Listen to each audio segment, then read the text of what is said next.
নমস্কার বন্ধুরা, কেমন আছেন সবাই? আশা করছি খুব ভালো আছেন আর আমিও বেশ ভালো আছি। আমার এন্টারটেনমেন্ট অ্যান্ড কুকিং চ্যানেলে আপনাদেরকে অনেক অনেক স্বাগত জানিয়ে আমি আজকে নতুন একটা রেসিপির সাথে হাজির হয়েছি। আমার চ্যানেলে এই রেসিপিটা ভালো লাগলে অবশ্যই লাইক করবেন, শেয়ার করবেন এবং কমেন্টে জানাবেন কেমন হয়েছে, আর অবশ্যই সাবস্ক্রাইব করে নেবেন।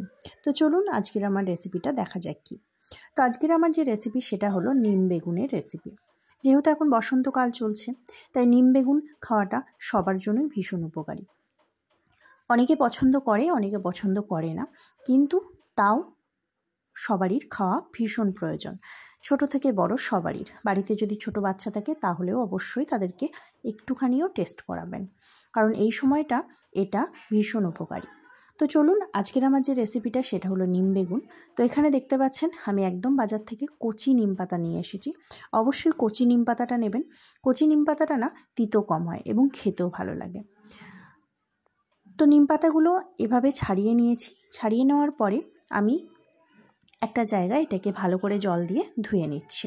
বেশিক্ষণ ভিজিয়ে রাখার কোনো দরকার নেই, অল্প একটু ভিজিয়ে রাখলেই হবে। তারপরে সাথে সাথে হাতে করে ধুয়ে তুলে নিতে পারেন। তুলে নেওয়ার পরে এটা একটা আলাদা জায়গায় রেখে দেব। আর বেগুনগুলো আমি চৌকো চৌকো করে কেটে নেব।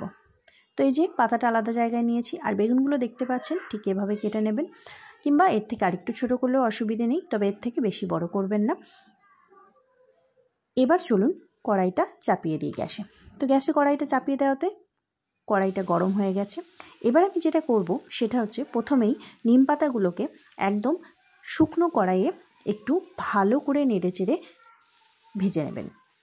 তেল দেওয়ার কোনো প্রয়োজন নেই আমার মনে হয়, তবে কেউ যদি তেলে নিম পাতাগুলো ভাজতে চান তাহলে ভেজে নিতেই পারেন।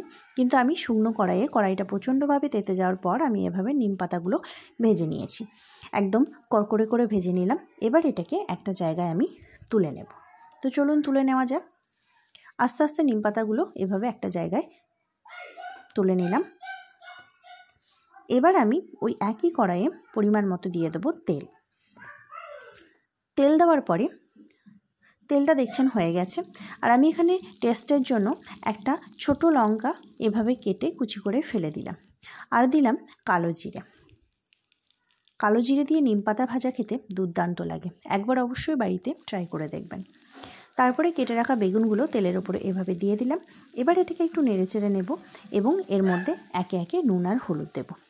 আমার রেসিপিগুলো যদি আপনাদের ভালো লাগে তাহলে অবশ্যই লাইক করে চ্যানেলটা সাবস্ক্রাইব করে নেবেন, আর কমেন্টে জানাবেন কেমন হয়েছে, এবং যতটা পারবেন বেশি বেশি করে শেয়ার করে দেবেন। তো এখানে পরিমাণ মতো নুন হলুদ দিয়ে আমি বেগুনগুলোকে আস্তে আস্তে ভেজে নেব।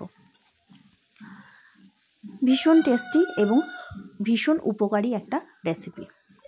অবশ্যই বাড়িতে আপনারা এই সময় একবার অন্তত খাবেন, আর যদি প্রত্যেক সপ্তাহে একবার করে খেতে পারেন তাহলে খুবই ভালো কথা। তো আমি আজকে নিম দিয়ে বেগুনের রেসিপি শেয়ার করছি। আপনারা যদি চান আমাকে কমেন্টে জানাবেন, আমি আলু নিমেরও একটা রেসিপি আপনাদের সাথে শেয়ার করব।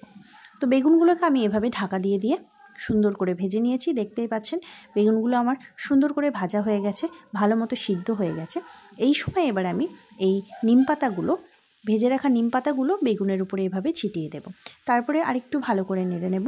2 মিনিট মতো এটাকে একটু ঢেকে রাখবো, যাতে নিম পাতাগুলো বেগুনের সাথে খুব সুন্দরভাবে টেস্টটা ছড়িয়ে যায়, ফ্লেভারটা চলে আসে। অবশ্যই 2 মিনিট করে ঢাকা দিয়ে দিয়ে এটাকে রান্না করবেন।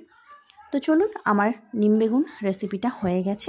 এবার আমি এটাকে একটা জায়গায় তুলে নিচ্ছি। গরম গরম ভাতে একটু ডাল আর সাথে এই নিম বেগুন ভাজা দুর্দান্ত খেতে লাগে। আপনারা অবশ্যই বাড়িতে একবার ট্রাই করবেন, আর আমাকে কমেন্টে জানাবেন কেমন লেগেছে। আমার চ্যানেলে নতুন হলে প্লিজ সাবস্ক্রাইব করে নেবেন। তো এই যে নিম বেগুনগুলো এবার আমি একটা জায়গায় তুলে নিচ্ছি, গরম গরম ভাতে সার্ভ করে দেবো। আমাদের বাড়িতে সবাই ভালোবেসে নিম বেগুন খায়, কিন্তু এভাবে যদি করে একবার খান তাহলে দেখবেন আশা করছি ভালো লাগবে। যারা পছন্দ করেন না তারাও ভালোবাসবেন। একবার অবশ্যই বাড়িতে ট্রাই করবেন। আজকের মতো টাটা, ফিরে আসবো নতুন কোনো রেসিপির সাথে।